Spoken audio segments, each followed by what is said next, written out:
حضرت ابو الحسن رحمۃ اللہ تعالی علیہ حضرت معاذ ابن جبل رضی اللہ تعالیٰ عنہ کے پاس بیٹھا کرتے تھے. فرماتے ہیں ان سے جو پیار بڑھا تو پھر میرا مصلی سے بھی بڑھ گیا. تابعی ہیں. فرماتے ہیں صحابی رسول سے محبت ہوئی تو ذکر سے بھی ہو گئی, پھر درود شریف سے بھی ہو گئی. محبت ان سے بڑھی تو پھر اللہ نے مسجد کا پیار بھی بڑھا دیا. آپ فرماتے ہیں کہ میری ہر وقت طبیعت چاہتی تھی کہ بس اللہ اللہ کروں, بس اللہ اللہ کروں, بس نہ میں ذرا تھوڑی جان چھڑاؤں لوگوں سے, کو 10 منٹ ملے تو میں کو 4 نفل پڑھ لوں, میں تھوڑا سا نہ بچوں لوگوں سے, اور مجھے تسبیح ملے تو میں نہ کچھ 400-500 دفعہ استغفار پڑھوں, سبحان اللہ الحمدللہ اللہ اکبر لا حول ولا قوت الا باللہ, میں نہ تسبیحات پڑھوں. فرماتے ہیں کہ بچے تھے گھر میں 6-7, غربت تھی, کام ملتا کوئی نہیں تھا, اور میں کام چور نہیں تھا, کام ڈھونڈتا تھا, پر اللہ کی قدرت کے کام نہیں ملتا تھا.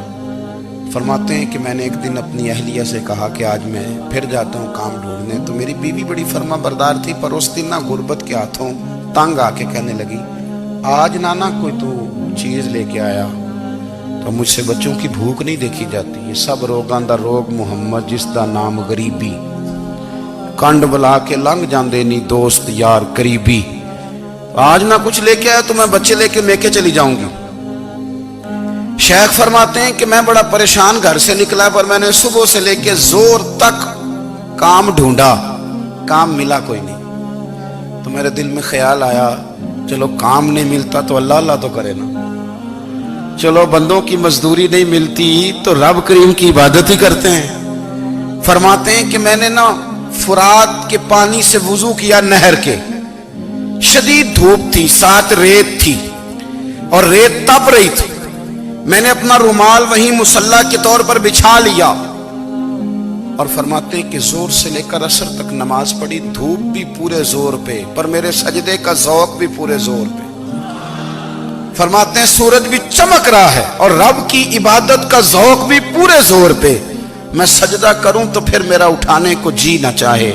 میرے استاد لکھا کرتے تھے, یہ ان کا شعر ہے, وہ کہا کرتے تھے مجھے سوز دے, مجھے ساز دے, اور مجھے نیم شب کا نیاز دے, دم سجدہ خود کو میں توڑ دوں, مجھے ایسا ذوق نماز دے. اور میں تیری بہار کا پھول ہوں, میں کھلا بھی ہوں تو تیرے لیے, مجھے میری شاخ سے توڑ لے, مجھے اپنی زلف کا ناز دے. بھائی فرماتے ہیں کہ عصر تک میں نے نفل پڑھے, دل ڈھلنے لگا, عصر کی نماز پڑھی اور میں وہاں سے چلا. اب میں جب نکلنے لگا تو دل میں خیال آیا کہ چھوٹی چھوٹی دیواریں ہیں گھر کی, بغیر کچھ لیے جاؤں گا تو بیوی دور سے دیکھے گی تو شور کرے گی کہ پھر خالی ہاتھ آ گیا ہے. کہتے میں نے اپنی اسی رومال میں جس میں میں نے نماز پڑھی تھی نا, رومال میں کی آخی دے پنجابی جسافہ کہتے ہیں, اسی میں نا میں نے کچھ ریت بھر لی کہ وہ دور سے دیکھے گی تو سمجھے گی کچھ لے کے آیا ہے, چلو جا کے اسے بتا دوں گا کہ آج پھر مزدوری نہیں ملی. کہتے ہیں وہ ریت لے کر جب میں گھر میں گیا تو پہلے بیوی دروازے پہ کھڑی ہوتی تھی, پوچھتی تھی خالی ہاتھ آ گئے ہو؟ آج میں نے دیکھا تو ہے ہی کوئی نہیں. فرماتے ہیں میں اندر داخل ہوا, سلام لی, ایک کونے میں نے وہ رومال رکھ دیا اور میں نے آواز دی کہ بھلی مانس کہاں ہو؟ تو وہ کہنے لگی آپ منہ ہاتھ دھو لیں, میں روٹی لے کے آئی. میں نے کہا روٹی کہاں سے آ گئی؟ یہاں تو کئی دنوں کے فاقے, تو کئی دنوں کی غربت ہے, یہاں تو اس گھر میں تو فقیری ہے. فرماتے ہیں کہ وہ روٹی لے کے آئی اور اس وقت کی جو موجودہ نعمتیں تھیں, سمجھ لیں سلاد اچار ہر چیز ساتھ لائی. میں نے کہا کہ بچے کہاں گئے؟ کہنے لگی وہ کھانا کھا کے کھیلنے گئے, آپ کھانا کھا لیں آ جاتے. کھانا اس نے چن دیا. میں نے حیرت انگیز لہجے میں ساری نعمتیں اپنے دسترخوان پہ دیکھ کر کے بیوی سے پوچھا یہ کہاں سے آیا کھانا؟ بچوں کو تو نے کہاں سے کھانا کھلایا؟ یہ سارا کچھ کیسا ہے؟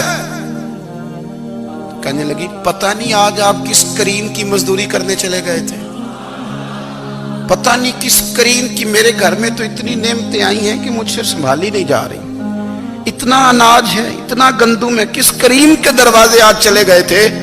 یہ کہتے کہتے وہ اٹھی اور اٹھ کر کے کہنے لگی پہلے بڑا کچھ آیا تھا, اب کیا لے آئے ہو؟ اور جا کر کے نا اس نے وہ ریت والا رومال کھولا. کہنے لگے میں تو لے کے آیا تھا ریت, تو میرے رب نے اسے بھی سونے اور ہیرے بنا دیا تھا. جب آپ کی توجہ اللہ کی جانب, میرے نبی پاک صلی اللہ تعالی علیہ وسلم نے فرمایا ہر چیز اپنے رب سے مانگ, ہر چیز مانگ, ہر چیز مانگ. یا رسول اللہ کیا کچھ؟ میرے محبوب نے فرمایا تیرے گھر میں نمک بھی ختم ہو جائے تو وہ بھی اپنے رب سے مانگا کر. تو مانگنا, وہ تجھے دے گا, تو اس کی بارگاہ میں کشکول طلب دراز تو کرنا. اور ترمذی شریف میں عجیب لفظ ہے, رسول کائنات نے فرمایا, رب کریم فرماتے ہیں جب میرا بندہ ہاتھ اٹھاتا ہے نا تو مجھے حیا آتی ہے کہ میں خالی کیسے لوٹا دوں اس کے. اتنے بڑے بادشاہ کی بارگاہ میں. او بھائی, لوگوں سے عزتیں تلاش کرتے ہو تو وہ کیا تمہیں عزت دیں گے؟ وہ تو کل اچھا کہتے ہیں پرسوں برا کہنے لگ جاتے ہیں. لوگوں کے سامنے گڈ بک میں آنا چاہو گے تو وہ تو سویرے تمہارے بارے میں کچھ کہیں گے, شام کچھ اور کہیں گے. اپنی روحانی زندگی آباد کریں, اپنے مسلح کو وقت دیں, اور دنیا سے چھپ کر اس موبائل کو بند کر کے اور اپنے آپ سے بھی چھپ کے اور تنہا ہو کے چھپا کے سارا کچھ اپنے آنسو اپنے رب کی بارگاہ میں پیش کریں, اس کے حضور حاضری دیں. سنو نا ترمذی کی حدیث, اور اسے یاد رکھنا. نبی پاک علیہ السلام نے فرمایا اپنے دکھ لوگوں کے سامنے نہ بیان کرنا, سیٹھوں نوابوں کو نہ بتاتے پھرنا, دنیا داروں کے سامنے جا کے نہ رونا کہ میں تکلیف میں ہوں. فرمایا اگر دنیا داروں کو دکھ بتاؤ گے رب تمہیں کبھی غنی نہیں کرے گا.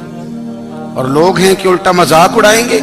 آپ کی جس سے بڑی پکی یاری ہے نا, پکی, وہ تب تک پکی ہے جب تک آپ نے 50,000 مانگا نہیں.